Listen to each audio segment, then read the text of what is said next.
A partir de ahora, la hora global. Desde el paralelo 35, en Montevideo, la realidad internacional por detrás de los titulares. Conducción de Gustavo Calvo. Participan Leo Harari y Susana Mangana. La hora global. Una mirada al nuevo desorden mundial.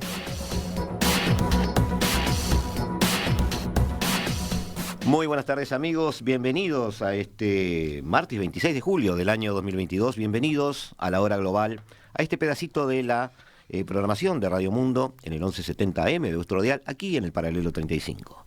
Bienvenidos a esta próxima hora donde intentaremos, como ya dice nuestra presentación muchas veces, desentrañar este nuevo desorden mundial.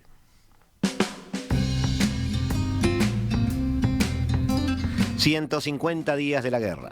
Queríamos, después de eso, bajar, como decimos acá en Uruguay muchas veces, la pelota al piso, bajar a tierra algunos conceptos. Según las estimaciones del último informe del Instituto Study of War, un think tank norteamericano, los llamados nacionalistas rusos y voces a favor de la guerra presionan para que el Kremlin defina oficialmente las operaciones en Ucrania como una guerra y lleve a cabo una movilización general que persiga objetivos territoriales más amplios. Recordemos que los refugiados de Ucrania ya son casi 10 millones. En el campo de batalla, este think tank destaca que las fuerzas rusas continúan con sus esfuerzos para reanudar las operaciones ofensivas hacia Sloviansk, desde el sureste de Izum y alrededor de Barvinkov. Anexión de territorios, nos preguntamos. Además, ve probable, justamente, que el Kremlin intente anexionar a Rusia de manera ilegal, según el think tank, las provincias ocupadas de Cherson, Zaporizhia, Donetsk, que ya está a punto de ser tomada, y Lugansk, que ya está en poder, iba a decir soviético, digamos bien, ruso, a partir de estos días. Así también lo piensa el portavoz de seguridad de Estados Unidos, John Kirby, que ha alertado a la Casa Blanca sobre la amplia evidencia que tiene de que Rusia planea anexionarse a los territorios ucranianos que ya controla. Para colmo, echando leña al fuego, el ministro de Exteriores de Rusia, Sergei Lavrov, en estos últimos días ha asegurado que los objetivos militares de Rusia en Ucrania van más allá de la región de Donbass, en el este del país. Rusia dice que las acusaciones sobre planes para anexionar partes de Ucrania son fundamentalmente falsas y subraya que la población de los territorios liberados, decidirá su futuro de forma independiente. La geografía ahora es diferente, dice Lavrov. Ya no son solo las repúblicas de Donetsk y Lugansk, también son las regiones de Cherson y Zaporizhia y otros territorios. Lavrov ha alertado de que si Occidente sigue entregando armas a Ucrania, capaces de realizar ataques a largo alcance, y parece ser lo que está sucediendo, como los lanzacohetes múltiple HIMARS de Estados Unidos, los objetivos geográficos de Rusia evolucionarán. Amigos, a 150 días de iniciada esta guerra, tenemos hoy una mesa de lujo con el retirado, Gustavo Vila, a quien saludamos. Buenas tardes, Gustavo, ¿cómo estás? ¿Cómo andamos, Gustavo? ¿Todo bien? Todo bien. En esta tarde ya no tan gris, por lo menos mejorando un poquito el clima. Y también otro conocido de aquí, Ricardo Barbosa, iba a decir capitán de navío retirado, pero me quedan como 5 o 6 cosas más y hacémela fácil, Ricardo. Buenas tardes y lo dejamos ahí. Bueno, buenas tardes para todos los escucha y por supuesto con alegría ahora de estar acá y más con un camarada que sé que debe ser uno de los que sabe más en teoría y en práctica del tema del conflicto y que me va a sacar el peso de arriba de tener que hablar de cualquier cosa militar. Bueno, antes de que te saque el peso, arrancamos por ti, Ricardo, para dejarlo hacer precalentamiento a Gustavo tranquilo. A esta altura, las mentes de los analistas se han calmado, se empieza a aceptar que se puede analizar este tema fríamente. Costó al principio, costó bastante. Se empieza a entender la diferencia entre explicar una acción y justificarla. En particular con Rusia, y en particular con Putin, además. Se habla siempre del realismo versus idealismo, Ricardo, en las relaciones internacionales, pero yo sostengo, como en el material que les acerqué, que esto no puede ser algo deportivo, es decir, soy realista y todo vale. No es por ahí, me parece la cosa. La gente está asumiendo estas dos conductas, a veces sin saberlo, siendo un poco más realistas, un poco más ingenuos en interpretar esto. Y bueno, en definitiva, un poco eso es el realismo y el idealismo. Saquemos la palabra ingenuo porque capaz que menoscaba a alguien. Para acercarnos a este tema, sin pretender justificar nada, vuelvo a hacerte una pregunta que ya te hice antes y que nos lleva al principio de todo esto. ¿Hay razones que expliquen la acción militar rusa? Sí, hay muchísimas razones. A ver, sin hacer marketing, como siempre Es digo, la idea, sí, por favor. ¿Por qué podemos entender esto a través de las teorías de las relaciones internacionales y no de la ciencia política y no de la sociología?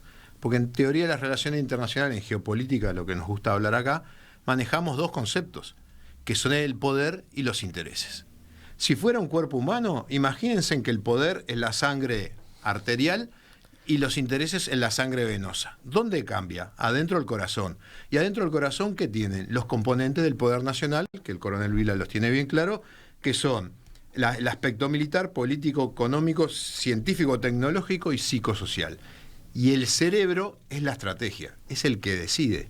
Entonces, en este panorama, nosotros tenemos una situación, si quieren, darwiniana, sobrevive el más apto, si quieren, jovesiana, es una lucha constante. Entonces, el problema que tiene Rusia no lo tiene de ahora, lo tiene prácticamente, y lo estuvimos hablando fuera de micrófono, para mí, desde que terminó la Segunda Guerra Mundial, que para muchos terminó cuando cae el muro.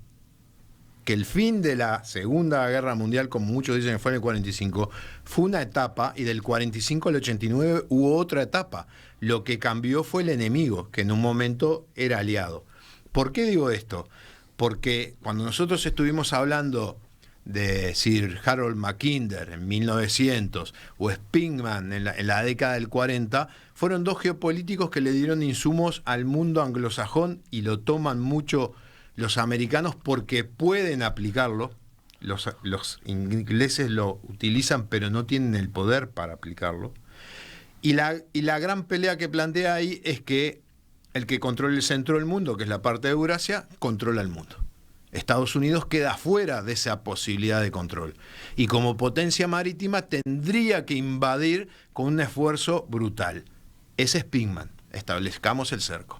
Entonces Estados Unidos, como la otra vez leí en una nota, desde el momento de la Segunda Guerra Mundial hasta nuestros días y hasta que suceda, va a buscar que Rusia se desangre, se debilite y que cambie su sistema a través de una democracia liberal, donde ahí, con aspectos políticos nuevos, población con nueva cabeza, no sería un peligro, porque cuando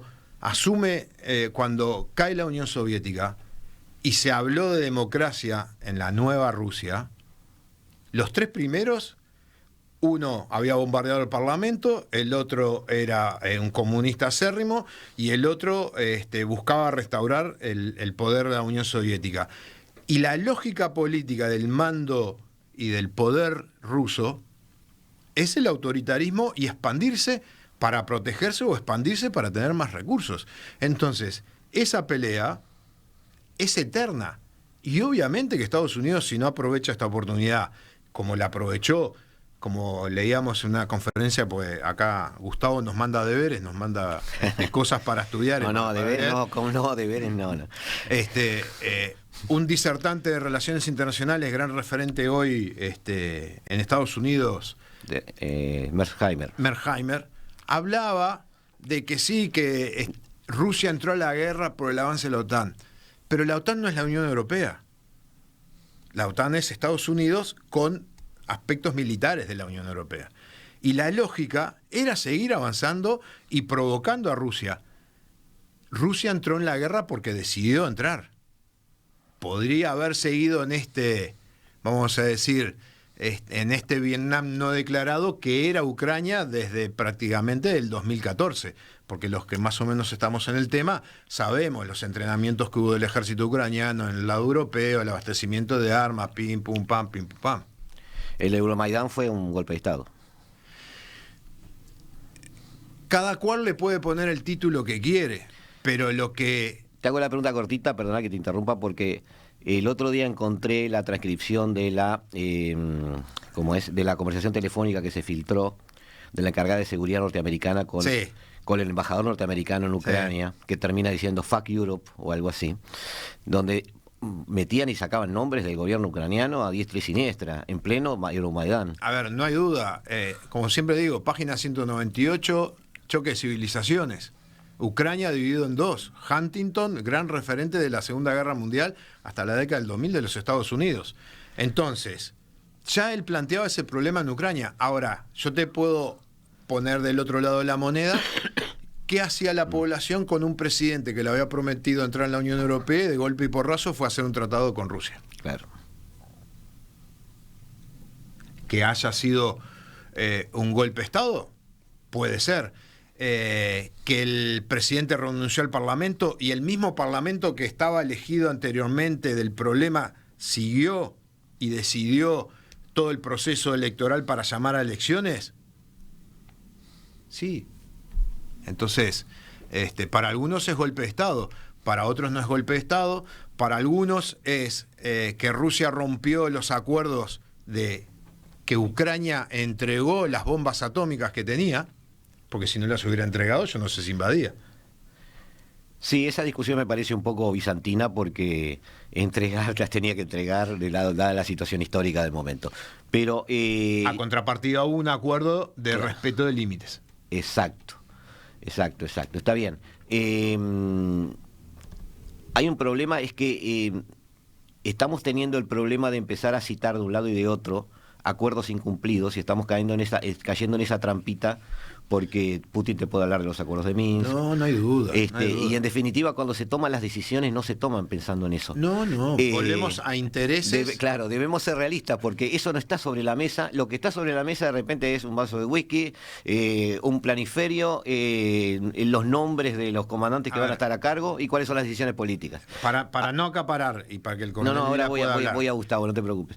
A mí, dentro de la temática que manejo, históricamente, cuando uno mira el tiempo, los grandes conflictos cambian el sistema internacional. La Segunda Guerra Mundial lo cambió, la Primera lo cambió.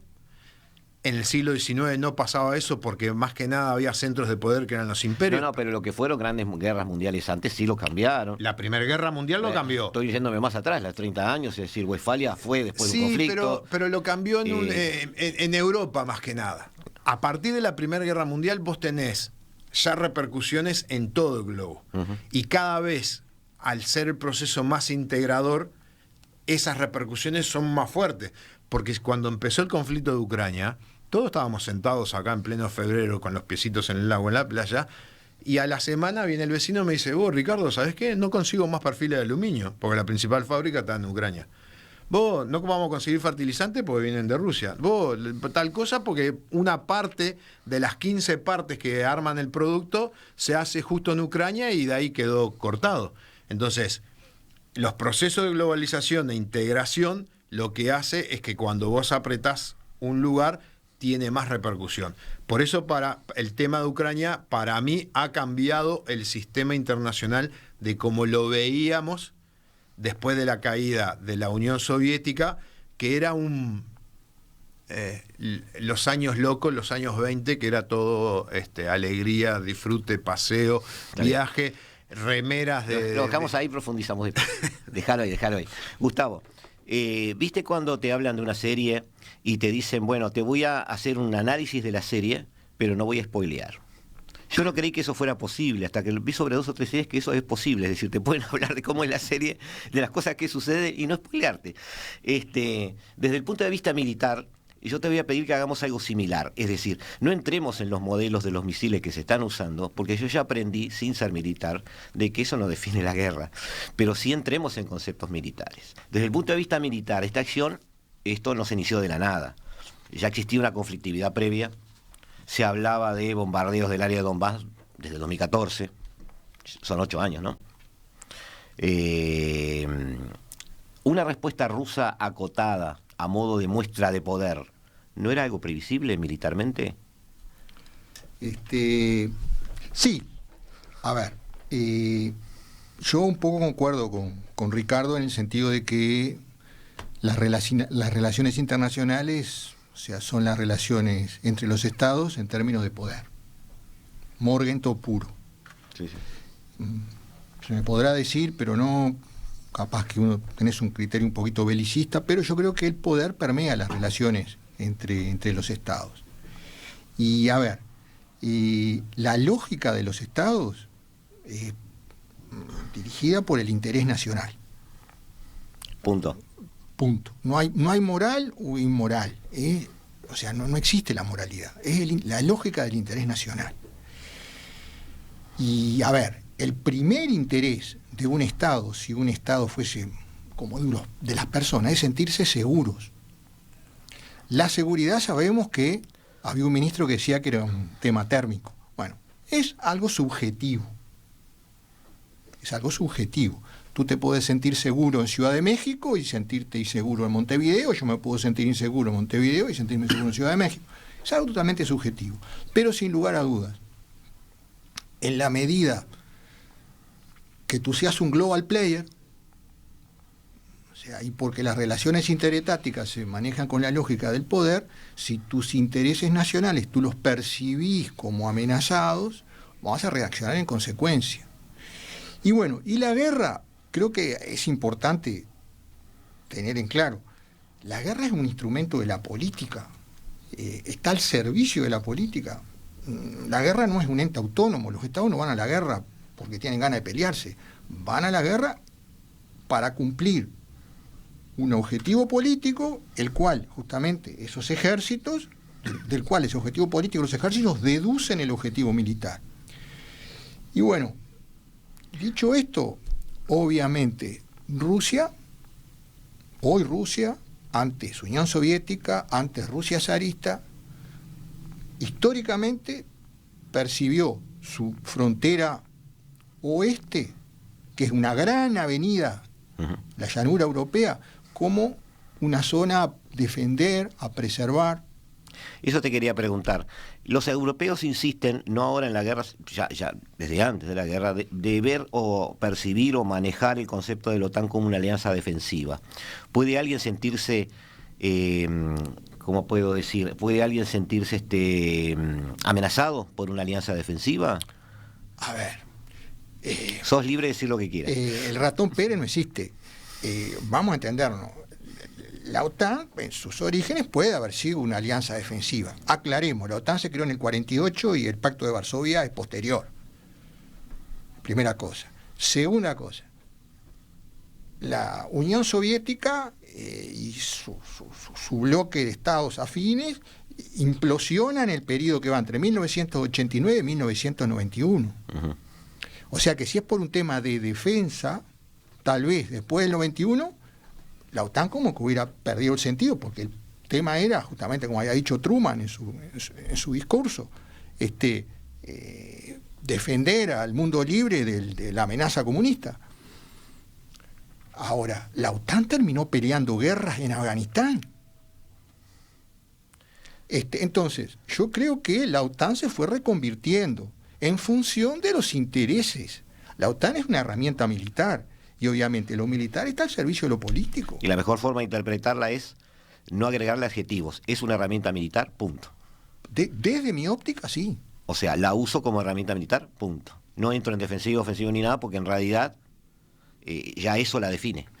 A ver, las palabras se las lleva el viento, pero según dicen, corregime Ricardo, es tu campo, pero cuando implosiona la Unión Soviética, George Bush le da seguridad al entonces presidente de que la OTAN no se va a expandir hacia... lo que dicen los rusos, ni una pulgada, ni una pulgada hacia el este, pero no está escrito en ningún lado. Exactamente. Ni una pulgada hacia el este. Y uno ve ese corrimiento hacia el este de la OTAN. Entonces yo me hago una pregunta que no tengo respuesta. ¿Qué pasaría si México, si siguiese existiendo el Pacto de Varsovia y México dice, AMLO dice, bueno, a partir de ahora los Estados Unidos mexicanos pasamos a integrar el Pacto de Varsovia? A ver, cada Estado defiende aquellos intereses que considera básicos. Estados Unidos, cuando en Guatemala ganó un presidente de centro izquierda, Jacobo Arbenz, montó un golpe de Estado. Sí. Estados Unidos, cuando Cuba montó rampas ofensivas en la isla y amenazaban a Estados Unidos, estuvimos al punto, ahí al borde de la guerra. Y a ver, No, te quiero decir, seguimos sin trabajar sobre conceptos buenos y malos, como tú dijiste, no están dentro del análisis. Sí, perdona, sí. No, te decía que si no es por Adlai Stevenson, que tengo entendido que era el canciller en aquella época, o sea, que era una persona que tenía poquito cuerdo, 2 dedos de frente, que tranquilizó a los hermanos Kennedy, ¿no? Sí. Tranquilo, porque se íbamos a la guerra. Y bueno, y negociaron, y bueno, para que nadie quedase mal parado, a los 6 meses de desmontar las rampas de misiles rusas en Cuba, Estados Unidos desmontó las propias en Turquía. Claro. No sé. Algo rapidísimo. Bush, cuando le dice eso que no va a avanzar, vos estás hablando de Bush padre, embajador en China cuando fue la reunión secreta entre Kissinger y el primer ministro chino.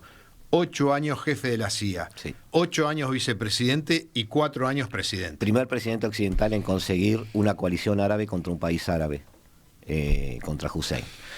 Amigos, nos vamos a una tanda, unos minutos para poder seguir disfrutando esta mesa. No se vayan, que acá seguimos nosotros en el 1170M de vuestro dial. No lo olviden por si alguien les pregunta qué están escuchando. Estás escuchando La Hora Global, una mirada al nuevo desorden mundial. Buenas tardes, amigos, seguimos en La Hora Global, seguimos en el 1170M de vuestro dial. Y seguimos charlando aquí, ya seguimos charlando fuera del aire, y volvemos ahora al aire. Le recordaba a nuestros amigos que Henry Kissinger ha ofrecido varias entrevistas en los últimos tiempos, consultado específicamente si esto va a continuar, si las dos partes se agotan entre sí o están jugando a agotar al otro. Le preguntaron si había alguna forma de ponerle fin a esto. Y me recuesto un poquito en Gustavo para ver el aspecto más militar, aunque se trate de Kissinger. Resumió en definitiva que si un lado gana, un lado en particular, cualquiera que sea, habrá profundas consecuencias. Y por lo tanto, lo mejor sería que negociaran. Es decir, entre paréntesis, que nadie gane. De alguna manera me hizo pensar bastante esto, y algo de razón tiene en el sentido de que existe la posibilidad de que nadie gane en algo que está sucediendo ahora, si esa negociación es lo suficientemente inteligente. Sumo a eso la sensación que me dejó Mearsheimer cuando lo escuché, en que Estados Unidos no tiene aparentemente ningún apuro en terminar esta guerra. Porque la forma masiva en que entrega armas, lo único que hace es avivar el fuego. Gustavo, este conflicto, que dicen además que tuvo, quiero aclarar eso antes porque así vamos un poco a la táctica también, que tuvo un primer tiempo donde se intentó con un movimiento de pinza llegar a Kiev, se habla de todo eso, aparentemente eso habría fracasado. Te estoy diciendo un poco lo que dicen los titulares, yo no soy especialista, para eso te invité acá. Y después, evidentemente, aparentemente se encaró una guerra de desgaste donde los rusos centímetro a centímetro a un alto costo operativo van tomando centímetro a centímetro, ciudad tras ciudad, pero avanzan bastante firmes, aunque no a la velocidad de antes, y a pesar de que Ucrania está recibiendo masivo apoyo en armas, no tanto en personal, pero sí en armas. ¿Cómo ves este momento de la guerra? Es decir, ¿está sucediendo eso? ¿Está avanzando Rusia palmo a palmo? ¿Y es posible llegar a una negociación donde nadie gane? A ver. No sos un diplomático. No soy, por supuesto que no soy un diplomático. No, sos el jefe de Estado Mayor de uno de los dos protagonistas de esto. Sin lugar a dudas que la política es el arte de la negociación, es el dar y recibir. Y los militares en esto estamos totalmente subordinados a la política, justamente. Pero creo que es bueno señalarlo, lo hablamos contigo en el otro programa que me invitaste, que diplomacia y acción militar corren en carriles separados, pero se apoyan mutuamente. muchas veces la gente piensa, están negociando y se están matando a tiro. Justamente porque estamos negociando es cuando incrementamos el tempo de las operaciones, porque queremos darle a los negociadores políticos herramientas para estar en una posición de fuerza en la negociación. Entonces, a ver, hay que tener bien claro, hay una asimetría entre Ucrania y Rusia. A eso quería llegar, a bajar a tierra conceptos para que entendamos. Hay una asimetría. Lo que Rusia es uno de los 5 miembros permanentes del Consejo de Seguridad de Naciones Unidas, en lo que refiere a cabezas nucleares, es la primera potencia nuclear del planeta, tiene un poder tremendo justamente que le da el derecho a veto. El orden que emana de 1945 es el orden que estamos viviendo y obviamente fue un orden que fue diseñado por los ganadores para defender, privilegiar sus intereses nacionales. Y Rusia fue uno de los ganadores. Entonces ya ahí empieza a haber una asimetría. Pero hay una asimetría de poder nacional, en lo político, en lo económico, en lo psicosocial, en lo científico-tecnológico, en lo militar.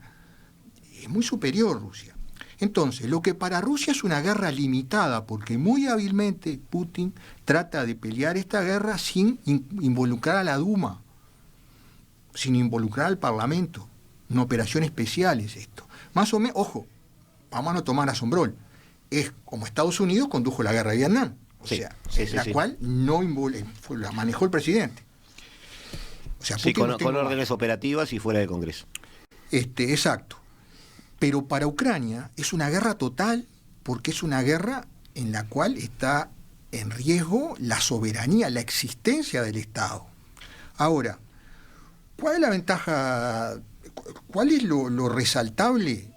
Es que los ucranianos están peleando muy bien, pero los ucranianos son el proxy de OTAN, de NATO. O sea, el NATO está peleando, está desangrando a Rusia, probablemente porque tienen el concepto geopolítico de la isla mundial, y es decir, NATO a través de Ucrania está desangrando a Rusia. Mackinder puro. Ahora, Putin muy hábilmente está peleando con medios limitados y está peleando bien. ¿Por qué yo digo está peleando bien? Porque acá no es pelear lindo, pelear bonito. Acá es lograr los objetivos militares que están determinados por los objetivos políticos. Entonces, estaría bueno preguntar si a pesar del heroísmo y la valentía de los ucranianos, que sin lugar a duda es enorme, si Rusia no alcanzó o está a punto de alcanzar los objetivos en esta guerra. En realidad, claro, está bien lo que decís, y es un defecto nuestro, no tuyo, que sos especialista. Nosotros tendemos a ver esto de forma muy deportiva, es decir, vos me decís, Zelensky está actuando bien, y yo digo, Zelensky gana. Y después me decís, Putin está actuando bien. Digo, bueno, entonces empate. Entonces todos queremos ver un 2-0, un 3-0 al final de la novela. Gustavo, pero no es así como tú lo estás diciendo. Está bien lo que estás diciendo. Entonces, ¿cuál es la pregunta que debería hacerse? Es decir, ¿quién tiene las de ganar o las de perder? ¿O nadie tiene que tener las de ganar o de perder? Ayúdanos un poco en eso. Salvo que sea una guerra total. Ajá. Siempre una guerra total supone la aniquilación de la entidad estatal contraria. Siempre una salida decorosa tenés que dejarle al otro. Sí, Sun Tzu. O sea, siempre una salida honorable tenés que dejarle al otro. Algo tiene que ganar el otro. Yo ganaré más que... Yo gano o tengo más beneficios que tú, pero tú algo vas a ganar. Ahora, sin lugar a dudas que Rusia prácticamente tiene ha conquistado prácticamente sus objetivos militares. Es impensable pensar que Rusia quiere que desaparezca Ucrania. No. Pero es tan impensable eso como es impensable pensar que Ucrania va a ser una gran contraofensiva. ¿Qué pasa? El territorio donde se está peleando... ¿Sabes por qué te lo pregunto? Porque tú dijiste, hay una gran asimetría. Claro. Pero hay una asimetría entre Rusia y Ucrania. y todos los días estamos viendo esto, como que está peleando Rusia y la OTAN. Entonces, quizás eso ha compensado la asimetría, si es que la OTAN se ha movido lo suficientemente inteligente como para suministrar las armas adecuadas. Tú no te olvides una cosa. O ni eso compensa la asimetría. Tú no te olvides una cosa. ¿Me entendés la pregunta? Rusia está atacando. Sí. Está atacando, el esfuerzo ruso está en el área del Donetsk, en las provincias de Kharkov, de norte Sí. a sur. Kharkov, Lugansk, Donetsk, y la otra, sí. Zaporilla y Gerson. Sí. Esas provincias, ¿por qué hace el esfuerzo ahí Rusia? Porque ahí es donde está la mayoría de la población ruso-étnica y ruso-parlante. Basta mirar la conformación étnica, cómo votaron en las elecciones, para darnos cuenta que ahí hay una mayoría que apoya a Rusia. Pero aparte te digo una cosa, como muy bien dijo Ricardo, dijiste tú, desde el 2014 se está peleando ahí. Los ucranianos fortificaron toda esa zona para impedir que los nacionalistas, esas milicias nacionalistas rusas avanzasen. Entonces, para atacar, que Rusia está atacando, se precisa por lo menos una superioridad de 3-1. Si tú atacás en un terreno quebrado, un terreno dificultoso, un terreno urbano, se incrementa 5-1, 6-1, 7-1. Pero no es el caso ahora. Justamente ¿Sí? todo el Donetsk son, imagínate, Canelones. Que tú decís por los poblados, por claro. Los poblados. Sí. O sea, pero aparte, los poblados están fortificados. Es muy difícil avanzar ahí. Tremendamente difícil. Tuvieron 8 años para preparar esas defensas. Ahora, ¿qué pasa? Rusia está a punto de conquistar todo eso. Porque Rusia no se plantea ocupar toda Ucrania. En algún momento se va a plantar y va a entrar a defender. Desde mi punto de vista, dicen que no es bueno que uno tire estas cosas, pero... No, pero a mí para mí septiembre es el momento clave. El 21 de septiembre, y no por el Día del Estudiante. Porque el 21 de septiembre va a entrar el otoño allá. Sí. Lo que llaman ellos la Rasputinska, el deshielo. Y tal vez Rusia ahí se plantea defender. Entonces, lo que antes, hoy que Rusia está atacando, precisan 5-6-1, cuando Rusia defienda, Ucrania va a precisar 5-6-1. Y por tu asimetría, no sucede. O no va a suceder. Me parece que es difícil, entonces van a tener que llegar a un arreglo diplomático. Desde el punto de vista militar, entonces, con muchos costos o con pocos costos, Rusia está casi cumpliendo sus objetivos y no tiene que temer una debacle.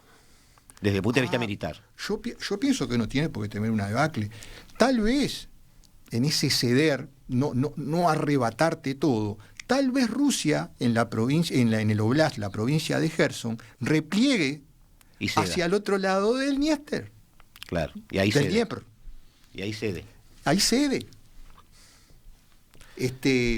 Pero Donetsk, Lugansk, Zaporilla, que es el núcleo, la vinculación con Crimea, Para yo ti, no creo que sea. ya están. Como Crimea. Crimea no tiene vuelta. Crimea fue un presente de Nikita Khrushchev a Sí, los no, la ucranianos. historia es un poco pintoresca porque además fue un presente con devolución ahora. Está bien. O sea, desde el punto de vista militar, bueno, ha sido claro y lo dejamos así porque además estoy en el debe con él. Sí, pero nos vamos a una tanda, amigos, en 1 minutito, 2 minutitos estamos aquí de vuelta con ustedes. Y los minutos que no pudo usar Ricardo ahora se los damos en avalancha para que nos tire por encima toda la biblioteca geopolítica de que es capaz de hacer. Ya nos vemos. Estás escuchando La Hora Global, una mirada al nuevo desorden mundial. Buenas tardes, amigos, seguimos en este martes 26 de julio del año 2022, como siempre digo, el tercer año de la pandemia, para futuros historiadores, con la visita de Gustavo Vila y Ricardo Barbosa aquí en estudios. Ya sé, Ricardo, me estás mirando mal, pero me quedó pendiente algo con Gustavo. Por favor. Gustavo, se habla de guerras híbridas, desinformación, guerra moderna, una parafernalia de nuevos conceptos. Pero esto fue realmente una guerra moderna. Estuvimos viendo infantería, estuvimos viendo artillería, estuvimos viendo blindados. La guerra tiene capacidad de mutar. Sí. Es tonto el comandante militar que se empeña en una campaña con un plan preconcebido y sigue atado a ese plan hasta perder la guerra. O sea, uno debe saber cuándo modificar. Decía von Moltke, un plan no resiste el primer disparo del enemigo. Entonces, nosotros tal vez iniciamos una guerra tipo híbrida. Vamos a entendernos, la guerra híbrida suena medio esotérico, sí. Pero no es ni más ni menos que una guerra en la cual, una guerra multimodal, en la cual una organización es capaz de fusionar e integrar capacidades militares convencionales y no convencionales y a su vez coordinar la acción con actores no estatales, milicias, grupos criminales y utilizando en forma coordinada, sinérgica, todas las capacidades del poder nacional y particularmente el ciberespacio. Y a tu concepto todo eso se dio acá. Al inicio sí, pero volvemos a lo mismo. Esto se da en un determinado momento, pero cuando el esfuerzo de Rusia pasa a ser el este, volvimos a la guerra de 1914 a 1918, porque todo el Donetsk, el Donbass, es una trinchera sola, es una posición en profundidad. Entonces, ¿cómo puede ser? Ahí no hay maniobra. Volvemos al metro a metro. Volvemos a la artillería. Uh-huh. Como decían, la artillería conquista, la infantería ocupa. Sí, las ciudades no se están ocupando, se están destruyendo antes. O sea, la artillería conquista destruyendo y la infantería ocupa. Tal cual. Bueno, ahora sí, Ricardo, discúlpame. No, por favor. Empezamos a correr como siempre. Como te dije, quería incorporar algo de por el barrio comandamos.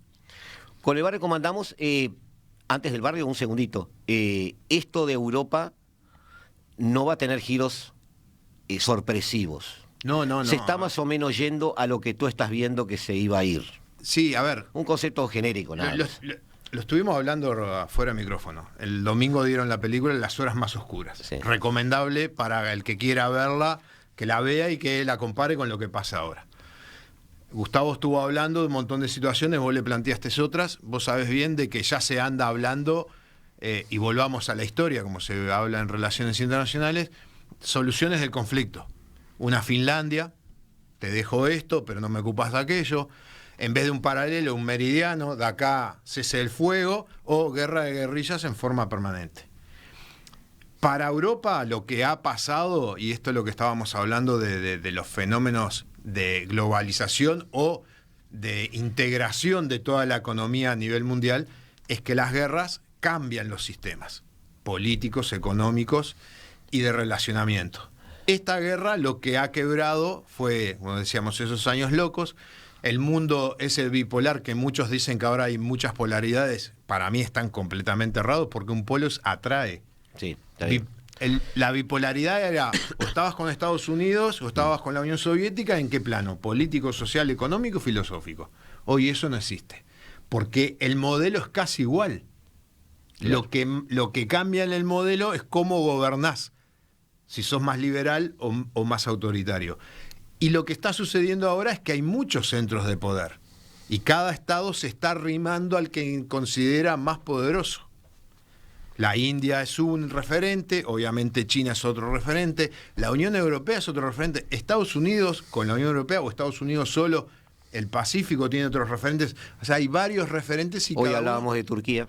Turquía, hay que sacarse el sombrero, le vende drones a Ucrania y negocia con Rusia y con Irán. Nada más le compra misiles a la NATO y antimisiles a Rusia. Claro, pero con Rusia lo que está arreglando y con Irán es: mirá que voy a invadir el norte de Siria porque los kurdos me tienen repodrido.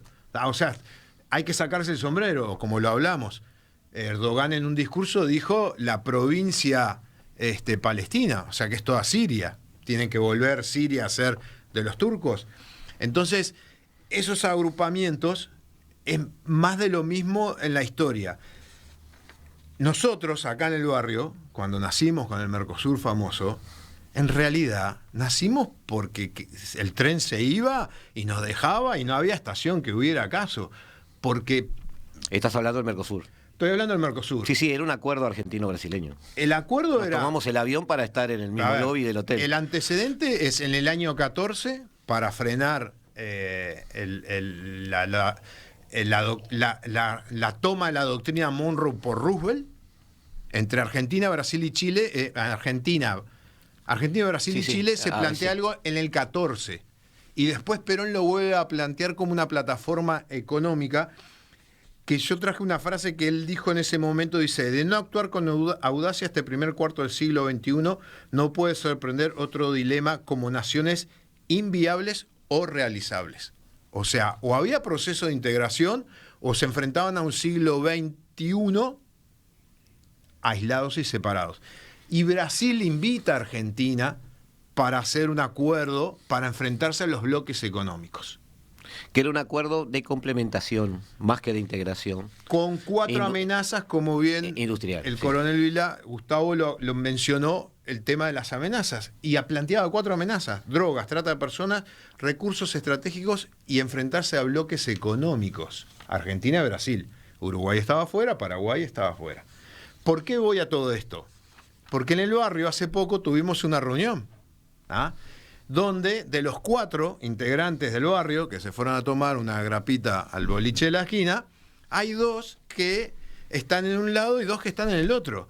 Y esos 2, uno hace poco, estuvo ahora hace un mes, antes de que empezara el conflicto, y le dijo: tío Vladimir, vos tenés que venir por mi país y es la puerta para América Latina.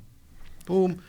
Y después de eso fue nuestro otro amigo del norte y le dijo: tío Vladimir, vos sos amigo nuestro. Y fue ahora de vuelta en plena guerra, le dijo: oh, tío Vladimir, mandame los fertilizantes porque si no produzco la mitad.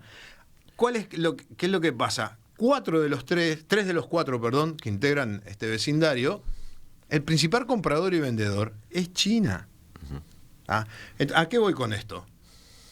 La imagen mundial que dio esta reunión de barrio, porque en los diarios europeos salió, es que 2 de los presidentes tienen afinidad con el agresor, condenado por 115 países.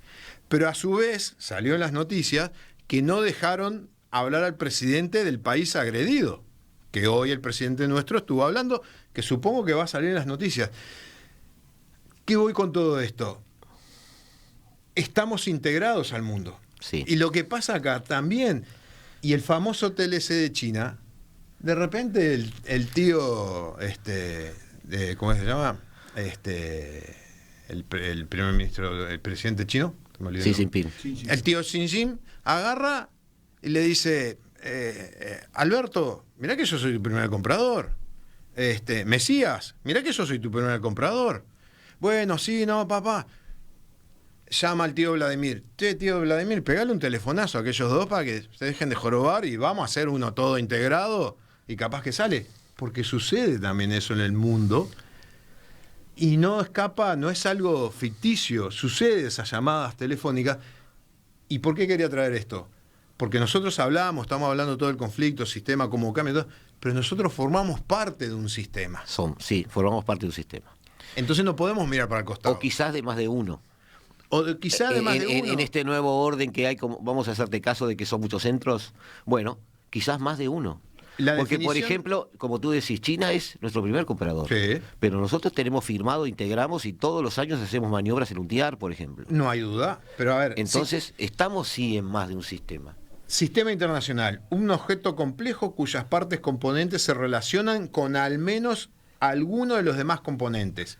Los sistemas pueden a su vez ser subsistemas de otros sistemas. Entonces, en esto que estamos en el mundo, obviamente que estamos afectados por una situación que cambió el modelo y cambió la visión de intereses de los estados y las grandes referencias que había, y sí, seguirán existiendo, pero capaz que a vos no te sirven. Vos sabés, Ricardo, me hace bastante bien tu comentario, porque a mí me había llamado la atención un comentario de Josep Borrell, que después de hacer una gira por Asia y estuvo también en el norte de África, después volvió, hacía un comentario en una entrevista donde a él le sorprendía que fuera de Europa no había la misma percepción que dentro de Europa de esta guerra. Y a él no le preocupaba cómo se alineaban los países, sino lo que le preocupaba es que no se alineaban. No. Entonces él hacía esa diferencia y decía, cuidado, fuera de Europa el mundo tiene otra percepción. Esto no es como la Segunda Guerra Mundial, donde todo el mundo estaba detrás de los aliados. Pero, y no sucede eso, y ellos nosotros lo vemos porque ya estamos afuera y ya sabemos eso. Pero a ver, no nos sorprende, esto de Zelensky que tú dijiste, dependerá de las simpatías o no con el presidente que dijo que sí o que dijo que no. Obviamente todos sospechamos quién no quiso que se transmitiera, pero más allá de eso, tampoco nos sorprendió demasiado. No nos movió mucho la aguja. Pero a un europeo, yo escuchaba a Deutsche Welle y France 24 y se sorprendían de esto. Claro. Y les llamó la atención. Claro, pero a ver, nosotros siempre existió un problema, Occidente lo propició mucho y nosotros lo tenemos, que se llama ombliguismo, mirarnos el ombligo. Entonces, lo que pensamos no se piensa en que es todo lo que sucede afuera. Entonces, bueno, claro. Hay que ver cómo nos relacionamos con los de afuera, pero aparte, estuvieron 20 años para hacer el tratado con la Unión Europea. Ahora uno de los candidatos en Brasil dice que quiere volver a reflotar y arreglar los problemas que se había bloqueado con la Unión Europea. Está todo bárbaro en el discurso, pero por lo menos hasta hace 3 meses, el acuerdo con la Unión Europea y Mercosur no había sido traducido a los 27 idiomas que tienen que ser traducidos, que tiene que ser aprobado por consenso. Entonces, además los grupos de interés dentro de Europa que estaban en contra del tratado, la principal razón era su situación económica, hoy están peor. Claro que están peor. O sea, estoy hablando de los agricultores franceses. Claro, entonces, pero a ver, están peor hoy. La recesión que se va a venir en Europa, porque las medidas contra Rusia, es como que le pegás con un martillo a un fierro y te tiembla la mano. O sea, vos le pegaste al fierro, pero el martillo te tiembla. Entonces, esas medidas, la Unión Europea está entre 0 y 1% de crecimiento para este semestre. Y el próximo no se sabe qué va a pasar. Y esos señores son los grandes compradores de mucha cosa que nosotros vendemos y nos va a afectar. Y no queremos que dejen de serlo. No. Llegamos al final, amigos, la hora global. Una última pregunta por sí o por no. Por sí o por no, por favor, porque me matan del otro lado del vidrio. Llega septiembre, Gustavo, y Europa termina negociando la baja de sanciones y hay un acuerdo porque se viene en invierno. ¿Sí o no? Sí. Ricardo. Yo creo que no, a instancia de Estados Unidos, y no se olviden que hay 56 conflictos más en el mundo. Amigos, como cada martes y cada jueves a las 15 horas, aquí en la Hora Global, aquí en la tarde de Radio Mundo, por si alguien les pregunta, aquí en el 1170 AM de vuestro dial, esto ha sido la Hora Global. Nos vemos.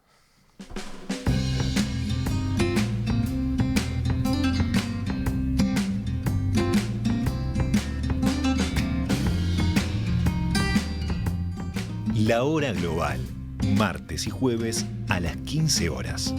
Repite a las 21 horas.